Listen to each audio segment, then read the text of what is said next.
Welcome back to my channel. Have you ever looked at a wedding photo and felt something was off? Like the man labeled father of the groom didn't quite belong in the frame? Not commanding the room. Not anchoring the family. Just present. Awkwardly. Like a distant relative who showed up out of obligation. Because that's exactly the feelings surrounding Logan Brown's wedding.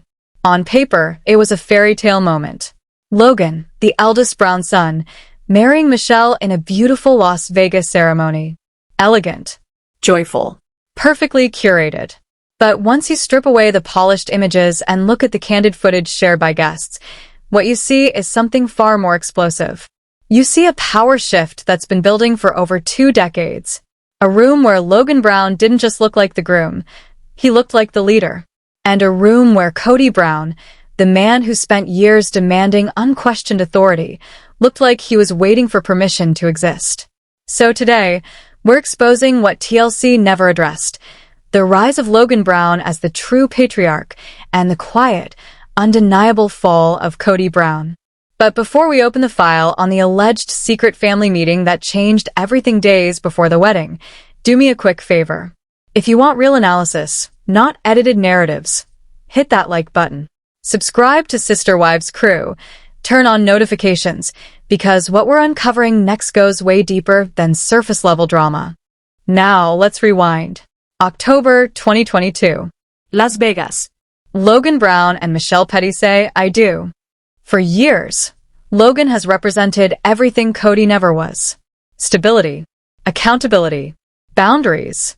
He walked away from the cameras, built a career, created a life untouched by the chaos of polygamy and reality TV manipulation. And that independence showed. The moment the wedding photos surfaced, fans noticed something immediately. Janelle looked free, radiant, at peace. Christine, dancing, laughing, alive.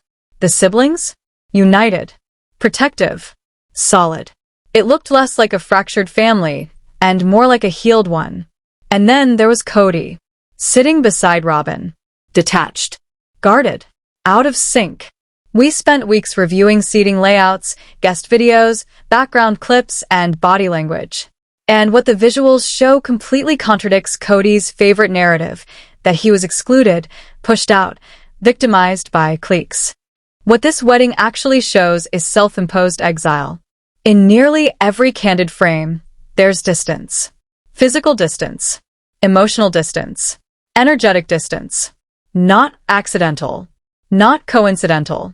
And let's talk about the ceremony itself. Traditionally, the father of the groom sits front and center, hosting, supporting, grounding the moment. But according to multiple reports and photographic evidence, Kody was placed off to the side, appearing closer to a second-row guest than the father of the groom. His posture wasn't proud. It was closed.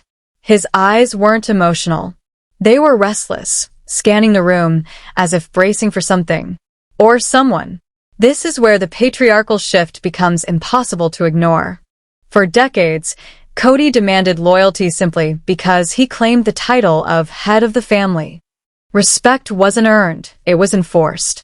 But at Logan's wedding, that power was gone. Logan was the center of gravity. Logan was the calm. Logan was the authority, without ever demanding it. And Kody? He was background noise, floating on the edges of a family moment he no longer controlled. Which brings us to the question no one wants to ask out loud, but everyone is thinking. Was this intentional? Was the wedding deliberately structured to minimize Kody's presence? Not as revenge, but as a boundary? Because this wasn't just about seating. It was about who spoke, who hugged, who posed together, who shared real moments. And here's the most telling detail of all. Where are the photos of Logan and Kody embracing on that day? Where's the emotional exchange? The proud father moment? The connection? Because in a wedding filled with love, laughter, and unity, that absence speaks louder than any argument ever could. And next, we're going to break down what allegedly happened days before the ceremony, the ultimatum that insiders claim finally stripped Kody of his remaining authority. Stay with me. Where is the hand on the shoulder? Where is the look of pride? Instead, what do we see? Kody sitting stiffly beside Robin, both of them looking less like participants and more like critics, as if they were observing someone else's family event, silently judging it rather than belonging to it. And to understand why this moment in 2022 was so devastating to Kody Brown's ego, we have to rewind the tape. Way back. Before the weddings. Before the divorces. Before the lawsuits and the public meltdowns. We have to go back to Las Vegas. Back to the cul-de-sac. Back to the breakfast scene. Longtime viewers already know exactly what I'm talking about. Early seasons. The family had just moved to Vegas. The cameras captured a chaotic morning. Kids everywhere, backpacks half-zipped, shoes missing, cereal bowls abandoned on the counter.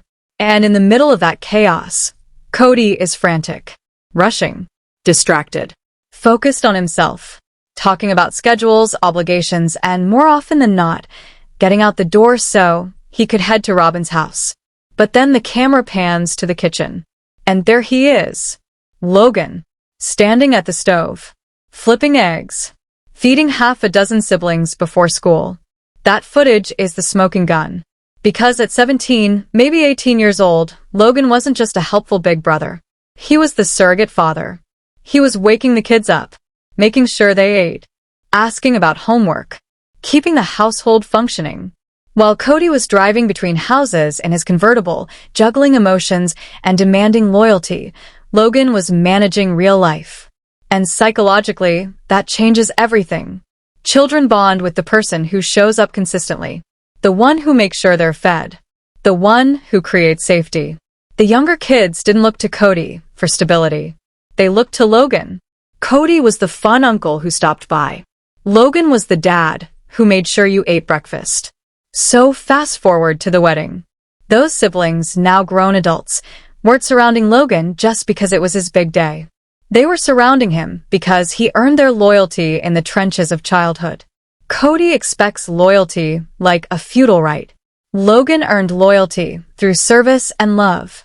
And standing there in Las Vegas in 2022, watching his adult children gravitate toward Logan while barely acknowledging him, that wasn't just awkward.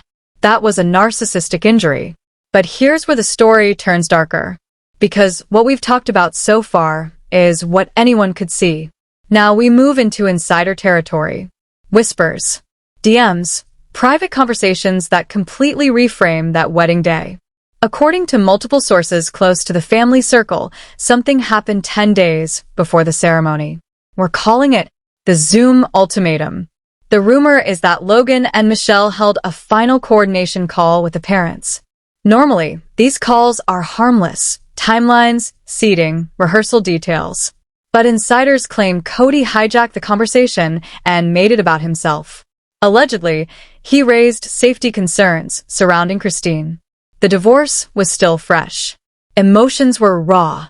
And according to these reports, Kody wanted guarantees. He wanted to know the seating chart in advance. He wanted assurances that he and Robin would be insulated from discomfort. He wanted control over how he would appear. And this is where everything allegedly changed. Because according to the theory, Logan stepped in. Calm, direct, unshakable, not angry, not emotional, just firm. The voice of a man who already raised children. Insiders claim Logan told Kody, clearly, that this wedding was not about him. And the quote that keeps circulating in private forums is chilling in its simplicity. If you can't be in the same room as my mother and my siblings without bringing your drama, then don't come. We want our father there, but we don't want Kody Brown, the reality star. Let that sink in. For decades, no one spoke to Kody like that. The wives walked on eggshells. The younger kids stayed silent. But Logan? Logan holds all the cards.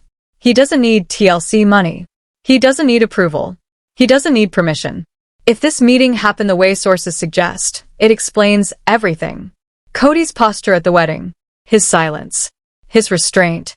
He wasn't just uncomfortable. He was neutered. He had been given rules by his own son. Sit down, behave, smile, or leave. Imagine the psychological impact of that. Kody Brown, the self-proclaimed high priest of his family, the man who demanded absolute obedience during COVID, was effectively put in a timeout by the child he once took credit for raising. And suddenly, Robin's behavior makes sense too. In the photos, she looks tense, protective, clinging, not affectionate, controlling. If Kody was on probation at that wedding, Robin wasn't holding his hand out of love. She was restraining him, managing him, making sure he didn't explode and get them both removed. Because in that room, power had already shifted. And Kody knew it. We also need to talk about what insiders now call the center stage theory. At the reception, everything looks joyful on the surface. There's dancing. There are speeches. There's laughter. There's even the infamous beer burro, yes, the donkey, moving through the crowd as guests mingle freely. The room feels alive, warm, united. But if you track Kody's movements in the background of these videos, something strange becomes obvious. He stays contained, almost boxed in. He rarely steps into the center of the dance floor. He doesn't drift toward the clusters of laughing siblings. He doesn't insert himself into conversations.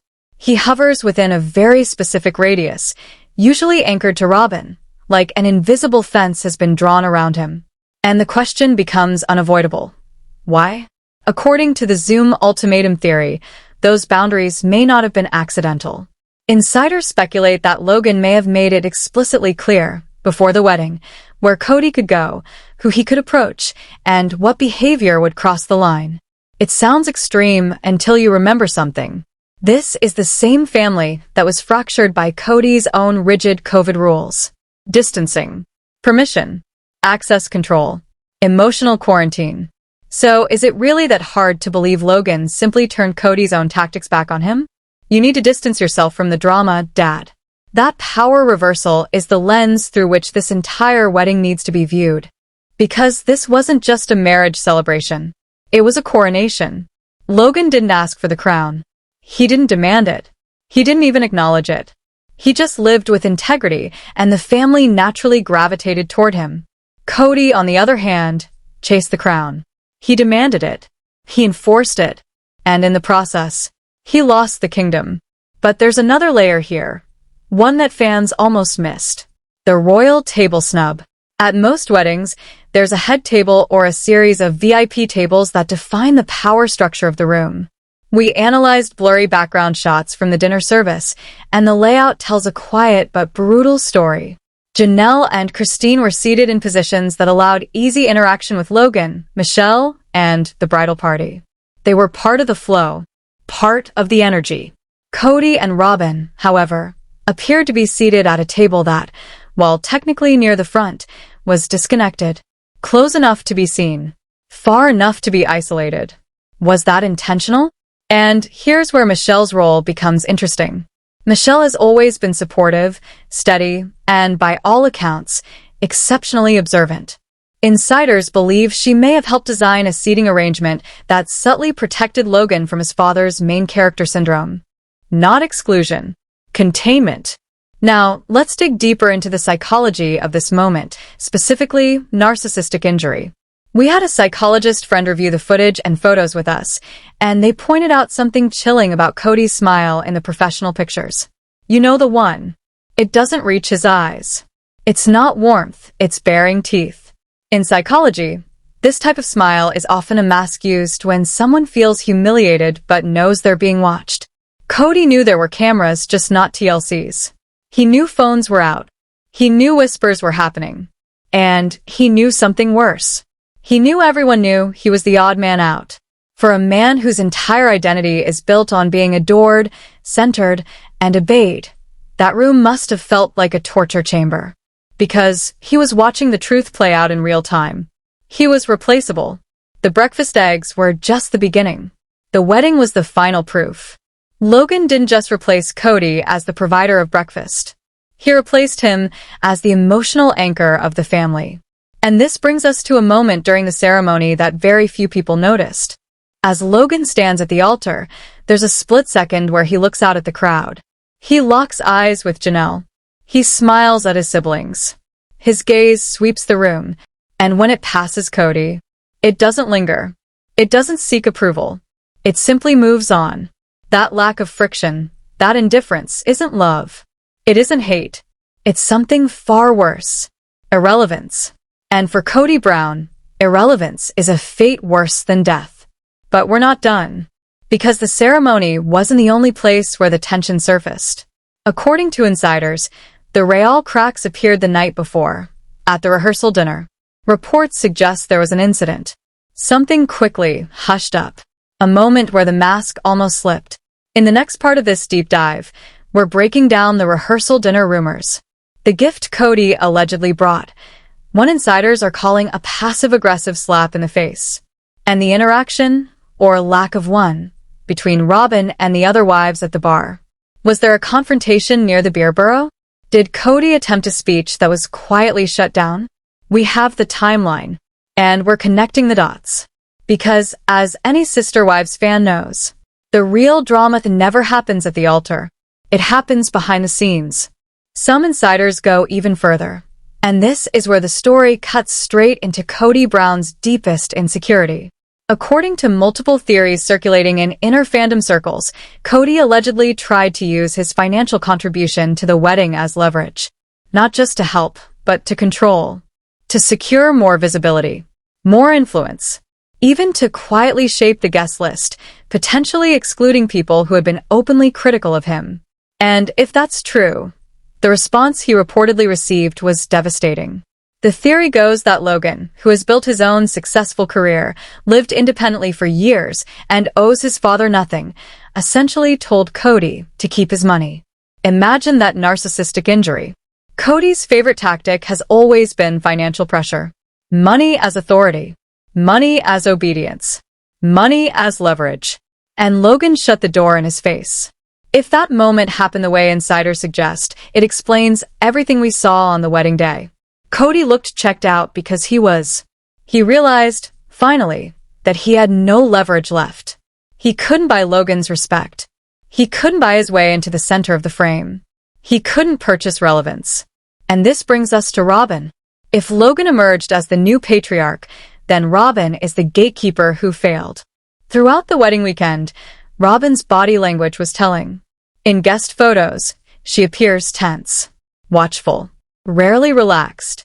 There's a psychological theory, one that fits disturbingly well, that Robyn acts as Kody's emotional handler. She knows when his ego is bruised. She knows when he's about to boil over. At the rehearsal dinner, observers noted that Robyn rarely left Kody's side. She wasn't mingling with daughters-in-law. She wasn't bonding with the other wives. She was physically tethered to him. Why? Because some believe she was terrified of what would happen if he was left alone. If Kody had a drink, if he felt disrespected, if he tried to reclaim attention, a scene would have been inevitable. Robyn wasn't being affectionate. She was managing a PR disaster in real time, holding the lid down on a pressure cooker. And that leads us to one of the strangest and most symbolic rumors of the weekend. The beer burrow incident. Yes, the donkey. The beer burrow was a hit. Guests were laughing, taking selfies, enjoying the absurd joy of it all. But according to rumors widely discussed in certain circles, Kody allegedly made a dismissive comment about the cost or the ridiculousness of it. Classic narcissistic behavior. If you're not being celebrated, you devalue the celebration. While the siblings were laughing and connecting, Kody reportedly stood off to the side, unimpressed. And that moment perfectly captures the emotional and generational divide. The kids value experience, humor, and connection. Kody values status, obedience, and being centered. They are speaking entirely different languages. Now, let's talk about Logan, the firstborn son. In polygamous family structures, the firstborn son often carries enormous weight. Logan was the test pilot for Kody's parenting. He witnessed the lean years, the rise of TLC fame, the emotional cost to Janelle, the beginning of the Robyn era, and the shift of resources that came with it. Logan's rise didn't happen overnight. It was forged in the Las Vegas cul-de-sac. While Kody was trying to perform leadership for television, Logan was practicing leadership in real life. There's a specific psychological term for what Logan experienced: parentification. A child forced to take on adult responsibilities. It can be damaging, but in Logan's case, it forged him into everything his father isn't. Where Kody is chaotic, Logan is stable. Where Kody is loud, Logan is calm. Where Kody is selfish, Logan is selfless. The siblings know this. When Gabe or Garrison struggled with Kody, who do you think they called? Not Kody. Logan. By his mid-20s, Logan had become the family's tribal elder, without ever asking for the role. Which brings us to the most controversial theory of all, the second Zoom meeting. We've talked about the alleged ultimatum Logan gave Kody, but insiders suggest that Logan also had private conversations with Janelle and Christine before the wedding. Not to stir drama, but to prevent it.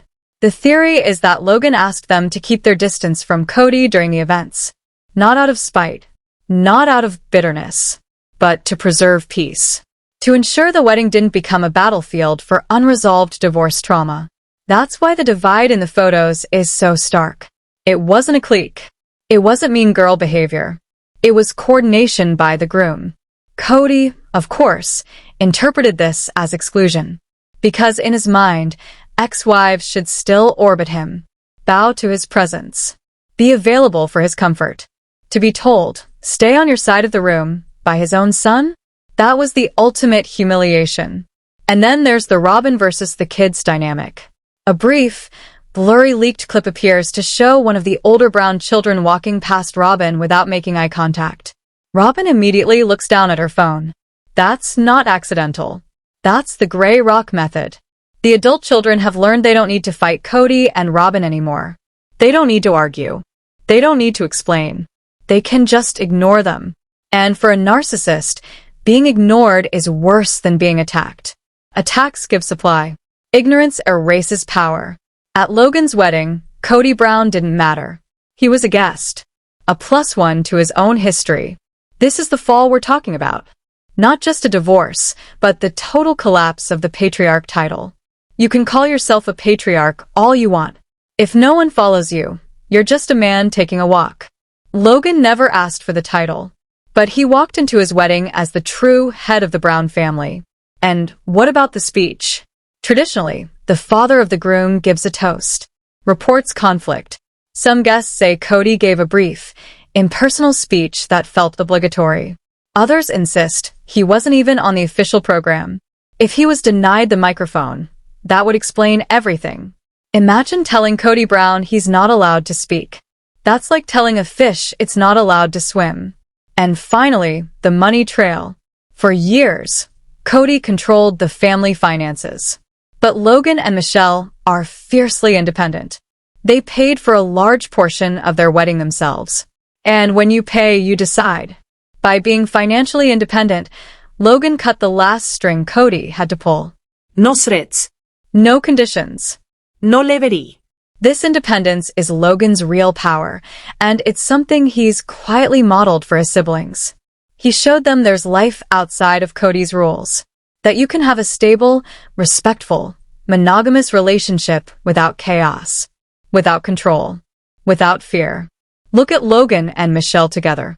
They look like equals. A team. That stands in stark contrast to Kody's collapsing patriarchy, where relationships revolve around his needs. Every guest could see it. Every sibling could feel it. And Kody knew they could see it. There's a psychological concept called the mirroring effect. When Kody looks at Logan, he sees everything he failed to be. A man respected without shouting. A leader without force. A father figure without fear. And that reflection, clear, calm, undeniable, is something Kody Brown may never recover from.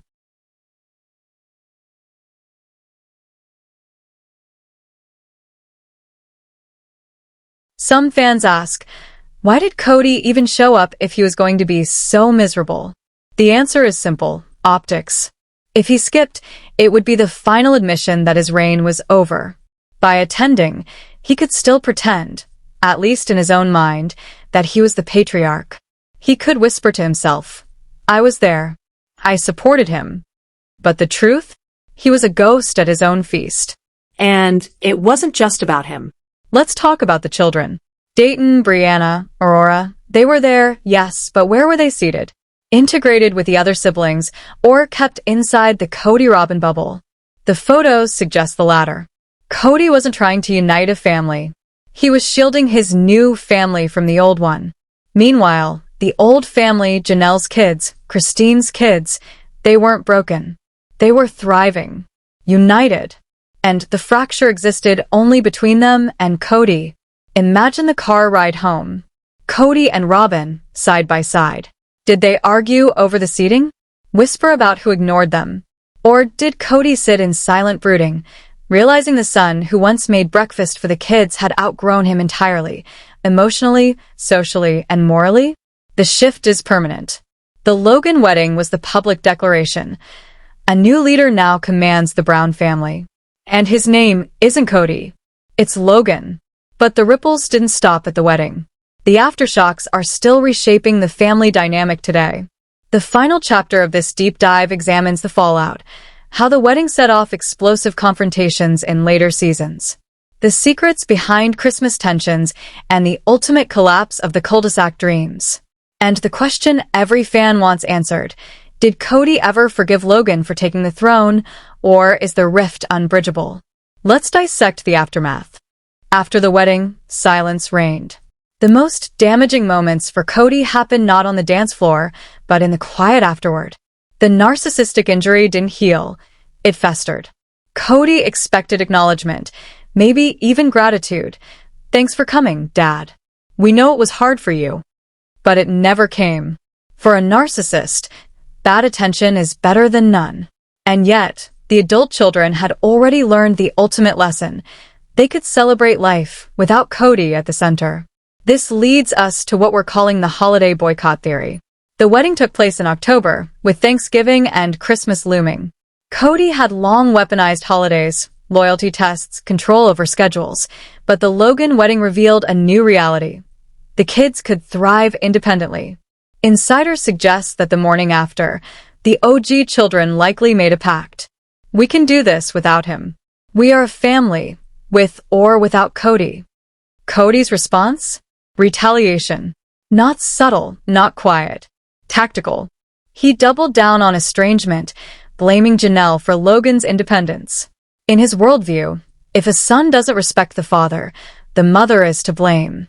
Logan was untouchable, so Kody withdrew from the others, building the Robin fortress around him. A calculated move meant to make them miss him. It backfired. They didn't miss him. They were relieved. This wedding wasn't just an event. It was a turning point. When viewers see Kody now, angry, bitter, ranting about loyalty, it all traces back to that weekend in Las Vegas, October 2022, the moment he realized he had lost the audience that mattered most, his children. The Logan effect didn't stop there. David, Christine's new husband, may enter the picture, but the blueprint for positive masculinity had already been set. The boys learned what a good man looked like. And Kody? He became the living what not to do example. So, the verdict: Kody Brown's fall isn't loud. It's quiet, insidious, irreversible. Logan didn't stage a coup. He simply grew up. And for a man like Kody, who thrives on dependence, that's the ultimate betrayal. The wedding photos tell the story better than any script ever could. Look closely. A circle of laughter, love, and loyalty. And outside it, Kody Brown, a king without a kingdom, a patriarch without a family, sitting in the second row, wondering why no one is looking at him. And as the family moves forward, the rise of Logan is complete. The fall of Kody is televised. And we're here to document every second of it. If you loved this deep dive into the hidden truths of the Brown family, hit that like button. Subscribe to Sister Wives Crew and turn on notifications so you never miss the updates that reality TV won't show. Now, tell us in the comments, did Logan really give Kody the ultimatum? Does Kody regret his choices? Or does he still see himself as the victim? Next time, we expose Robin's shopping addiction and the shocking reason the Coyote Pass property remains empty. Keep watching, because the truth is always in the background.